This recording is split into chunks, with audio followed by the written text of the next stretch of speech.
Welcome to the English language broadcast of Spanish National Radio, where we bring Spain to you through our shortwave broadcasts.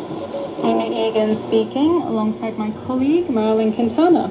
What are we doing today, Marilyn? Well, today we're going to learn about the one and only museum about the Spanish Civil War. That's right, there's only one, and it's not based in Spain, but in Canada. The Virtual Museum of the Spanish Civil War has recently added new exhibits, and we'll be talking to the museum's co-founder, Antonio Casador. On today's broadcast, we have help from sound technician Javier Lopez and production help from Cristina Dorado. Before we get into the rest of the program, we bring you the news.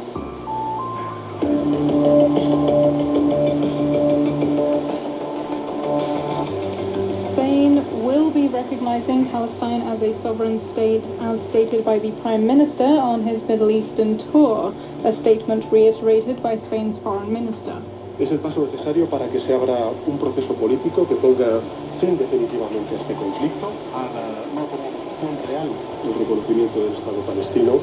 It's a necessary step towards opening a political process that will bring a definitive end to this conflict, said Prime Minister Sanchez, while Foreign Minister Alvarez said that as a sovereign state, Palestine will have place in the United Nations. El presidente ha sido muy claro, nosotros vamos a reconocer a Palestina como un Estado soberano, por lo tanto, un Estado soberano tiene su lugar entre todas las naciones y todos los Estados soberanos del planeta en las Naciones Unidas. Israel is currently under extreme international pressure after the deaths of 7 humanitarian workers in Gaza. World Central Kitchen org workers killed in an Israeli airstrike shortly after they oversaw the unloading of 100 tons of food brought to Gaza by sea. World Central Kitchen is owned by Spanish-American celebrity chef José Andrés. The charity began moving food aid to starving people in northern Gaza last month after Israel began to refuse UNRWA entry. Aid is more necessary than ever as experts warn of famine, and the situation will only worsen. After the death of the WCK workers, ships with 240 tons of aid from the group turned back from Gaza just a day after arriving. And other humanitarian aid orgs have also suspended operations in Gaza, saying it's too dangerous and that they can't guarantee their workers' protection. The total number of deaths of aid workers in Gaza is now nearing 200. Spain's UNRWA head, 176 members of our organization have died, have been murdered by Israel. Pues de nuestra organización han muerto ya 176 personas, muertas asesinadas por Israel. Israel has announced an investigation into what happened to the WCK workers, and Prime Minister Netanyahu said he regrets the incident, but he also added that these are things that happen in times of war.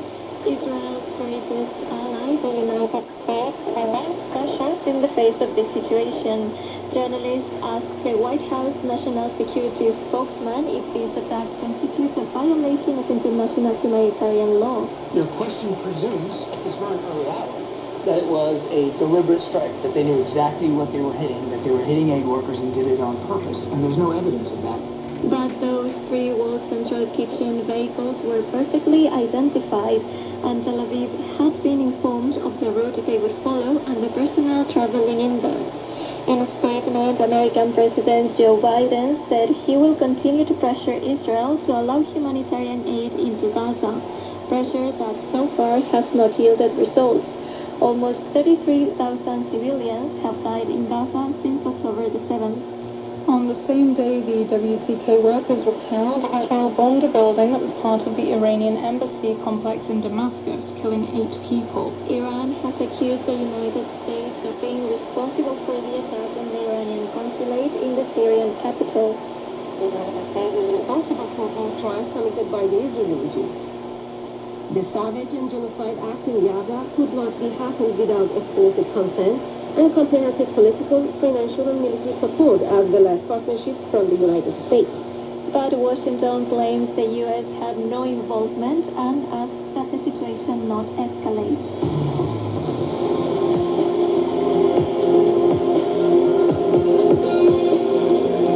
In Taiwan,